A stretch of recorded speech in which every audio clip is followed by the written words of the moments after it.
తల్లి ప్రేమను కూడబెట్టుకునేటువంటి మానవుడే వాడు నిజమైన మానవుడు. తల్లి ప్రేమకు నోచుకోలేనటువంటి వాడు ఒక రాక్షసుడే.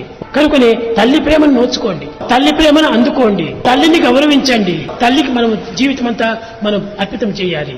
మనం పుట్టినందుకు ఎన్ని చదువులు చదివినా, ఎన్ని విద్యలు నేర్చినా, ఎన్ని కర్మలు ఆచరించినా తల్లిని సంతోషపెట్టనేటువంటిది ఇవన్నీ వ్యర్థమే అయిపోతుంది. కనుకనే మాతృదేవిని ఆనందంగా పరచాలి. ముఖ్యంగా మాతృదేవి కంటే మించినటువంటిది లేదు.